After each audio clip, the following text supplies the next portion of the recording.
otunulikako bayibe kikiriza n'osiima mu t-shirt ye mutieni n'osula mu ya Airtel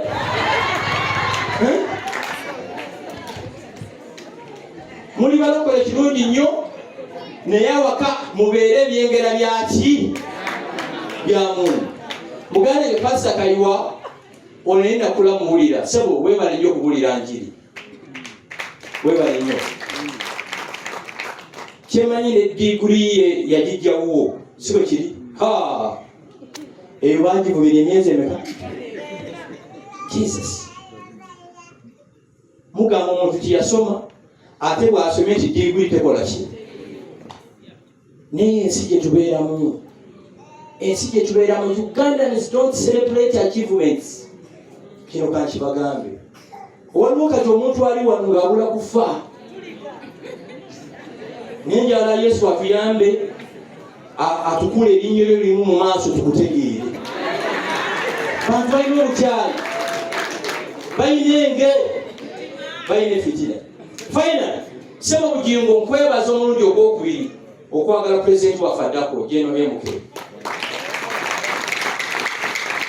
tewali mukolo gwonna General Mukozi Kaine Lugaba gwabaddeko so TV netagulaga live bannaffe abatagala yemukere bagamba Bujjingo pastor agenda atya mu byobufuzi mulire naye nga mu kalulu akawedde baganda bange abafazi abakatoliki basiibanga amagere nga basabira ani Kyagulanyi so Bujjingo bwayogera ku byobufuzi ekyo kikyamu abale babyogerako kiba kiki kituufu so banange gano magye ga General Mumaka alabe gatuuse dda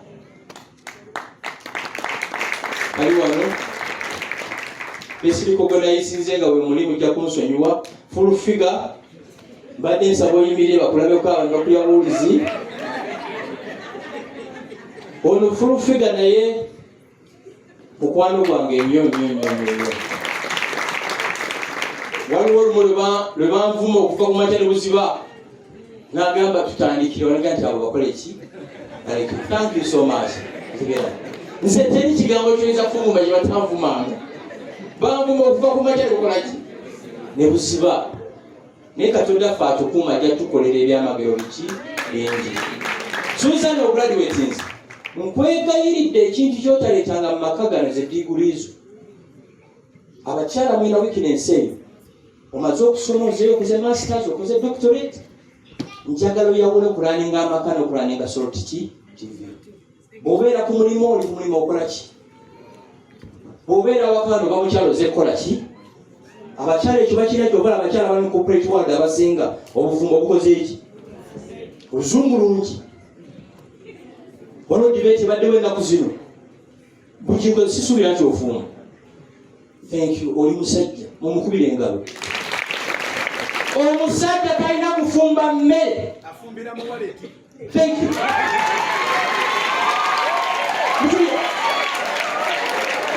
nakyogera ennaku ezo bafeeke masita ne bavaayo Gashumba oliroko okaddiye ng'omusajja alina okufumbira ku mmere ffe tuli baki balwanyi Bujjingo ono nga bamutwala mu kooti Entebbe ekyali Entebbe enguzi eyali wali nga baagala Bujjingo ono atuukekewa ekitalya ne mumanyi kumanya agafembayo Yesu ajja n'ateekinga over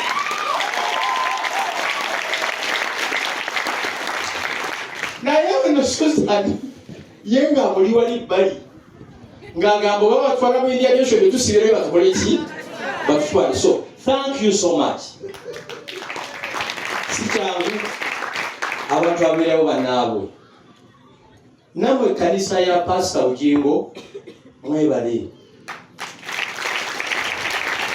nze mumanyi siri mulokole era nkyogera day by day mpuliriza enjiri ya Pastor Bujjingo for one reason eri inspirational ezaamu abantu amaanyi abantu baweddemu essuubi beetaaga amaanyi nze nina WhatsApp group z'endimu ez'abasiraamu naye obeera oli awo ka clip kene kakola ki ekajja sebo webale nnyo webalire ddala. Finally, nina meeting gyetwabaddemu naba Ipsos, ye company emonitoringa radio zonna ne TV mu Uganda. Radio esinga okuwulirwa ey'abannaddiini oba ey'abalokole ye Salt Radio. Surprisingly, ne TV esinga okuwulirwa ey'abalokole n'eddiini era Salt ki? Ng'ate bakajja mu kiki? Mu kisaawe. Ebimu ebikukubya media empire gye mukoze eki? Gye mukoze. Bangalo TV zitumanye zimaze emyaka n'ebisiibo wano naye nga zireme breaking through. Senkuluge yenna mumanya dda.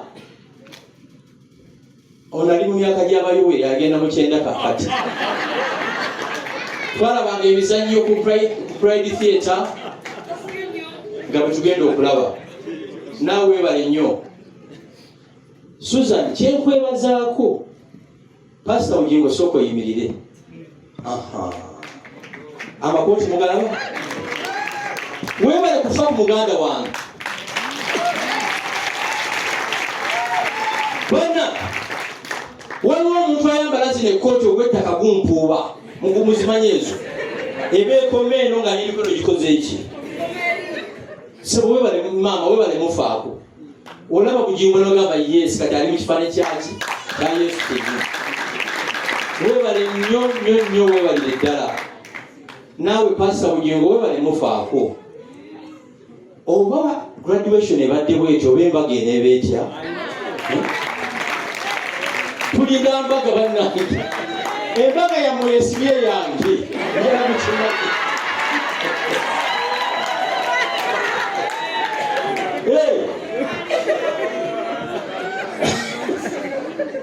Kati mwe mwaliyo mu meeting twakisalirawo. Abaganja alimba. Abakyala abali wano ng'olina bbaawo mufe ku ki? Ku baami bammwe. Nze bwe nsanga omusajja ng'ali lawuze mu Kampala ntegeera mu kyalo ekakola ki? Njala tuddeyo ku value zaffe ez'abaki? Ez'abasajja. Omusajja providinga buli kintu. Pastor Suzan agraduating.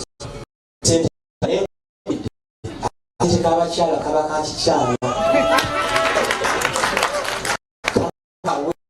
Omukyala ne bw'oba n'akawumbi kaba kaki? Kake. Kyekusaba ekirala. Manyoli okola nnyo. Naye mbadde nkusaba olumu otemeko wiiki namba ogendeko okukolidde n'omukyala ono. Mulabe mukyamu kikubemu mugalo. Yes. Awumuleku. Mumpulira lowooza. So mwena Baso TV mwebale nnyo mwebalire ddala.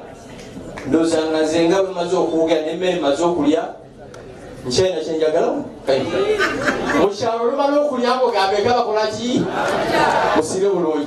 Abaami abafumbo ndowooza mukulu Gashumba tukubire mu kaleeza enjawulo. Tumwogeremu tusiime tulabe okusiima.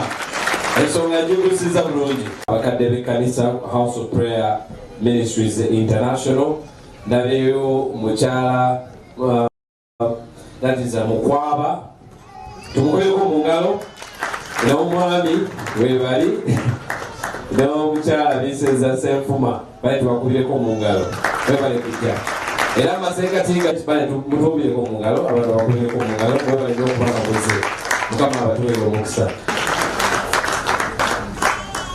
Hallelujah. Abayimbi nga full figure. Nawe nga ka remix naye nga ka gospel karokomeza. Hallelujah. Garamazi. Hallelujah. Nasabaniriza omukulu Mr. Ojambo Ajje abeeko naye ebigambo byatuwa naye bw'aba abadde yeetooloddemu kanyanirize team chairman basooke tulinda ate omukulu twakubireko mu ngalo bambi. Imana ishimwe ko kuchesheshe cyane. Ageni mukuru wange Gashumba waliwo nali kapenzo omuvandimwe official omukulu engeri gyaliwo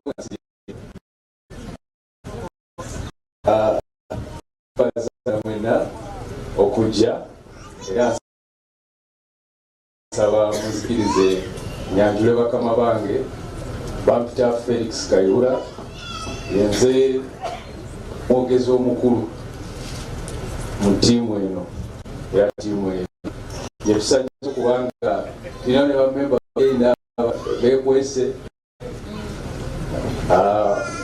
waliwo membo silent member naye olwaleero ye mugenyi omukulu era ye mugole mukyala munnamateeka naye tunatera okulya embasters very soon. Jackie Abraham Namuyonga nzire mukulu omutegesi omukulu ffe mu mikolo gyaffe ye mutegesi omukulu gwe bayita Haji Medi Musoke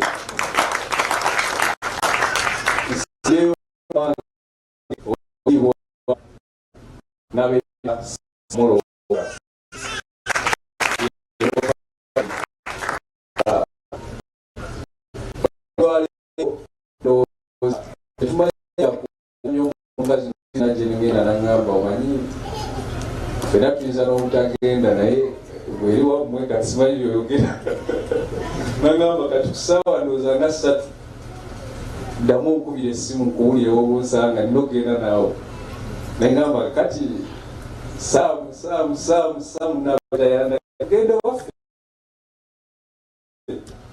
ekyomukisa omulungi nze ndiwa wali oyita eggobero nodde masuulita naye ne ku kino ekyalo waffe ndowooza jjajja wange abeera awo nga tonatuuka Kimuli nga tonatuuka Bwembo ndowooza buli omu akimanyi awo